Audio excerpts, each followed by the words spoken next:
Well, hello, ladies, gentlemen, and everyone listening. Welcome one and all to this newest edition of VORW Radio International, the voice of the report of the week, going out to this Friday, the 28th of January, 2022. This program is going out to you on 4 radio stations. WRMI, 5850 kHz, shortwave. WWCR 6115 kHz at 4840 kHz shortwave, WNQM AM 1300 for listeners in the Nashville, Tennessee area, and WICA 1490 AM for listeners in the Knoxville, Tennessee area. So a happy Friday, one and all. Hope everyone out there listening in is doing all right, and is having a pleasant conclusion to the week. Yeah, as for me, another day in paradise. I can't say that with this. I wanted to break out that line sarcastically, granted, and I couldn't even get it out with a straight face. You know the way it goes. It's another day. Another day. The YouTube channel is going nicely, though. It's still trucking along somehow, but that's good.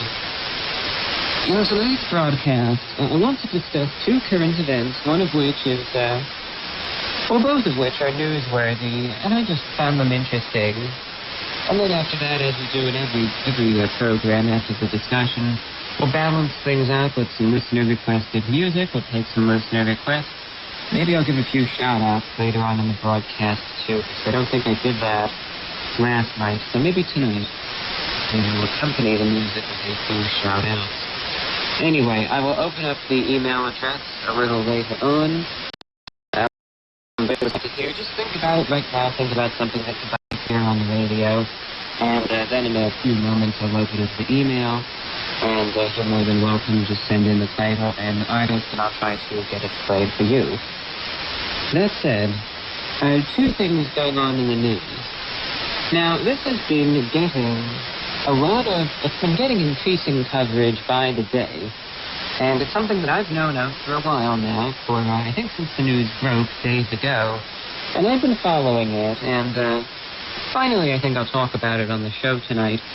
This is going on in Canada, and I find it interesting. We'll cover a few different aspects, both in terms of the size and scale, perhaps, as well as various reactions thereto.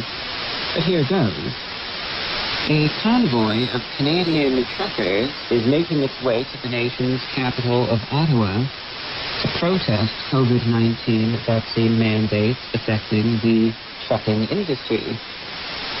The demonstration has been dubbed the Freedom Convoy and began in Vancouver, which is on the west coast of Canada, on Sunday, and is expected to reach Ottawa, which is not quite on the east coast of Canada, but obviously it's a long journey, on January 29th.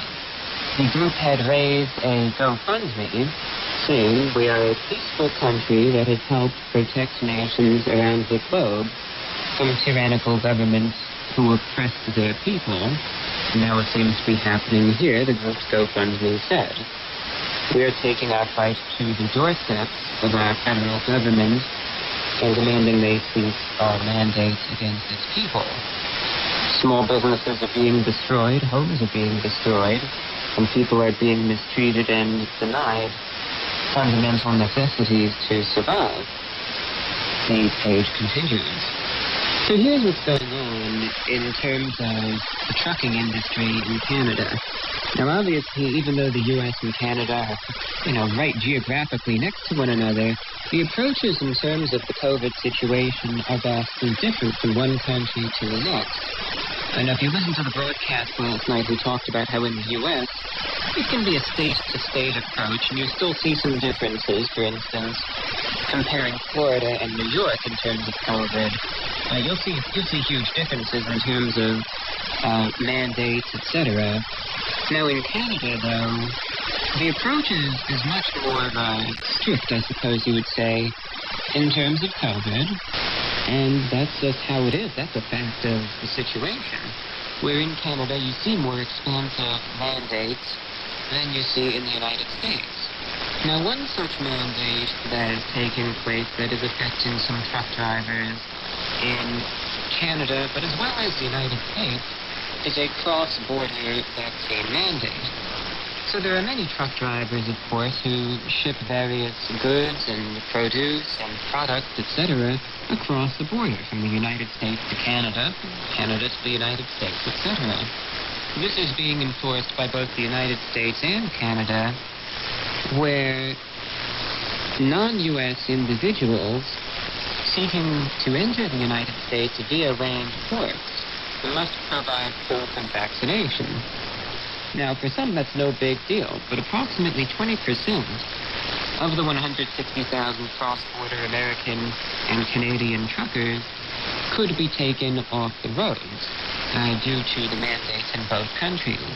So in Canada, that has some truck drivers quite upset, and a number of them have staged this cross-country convoy to protest that.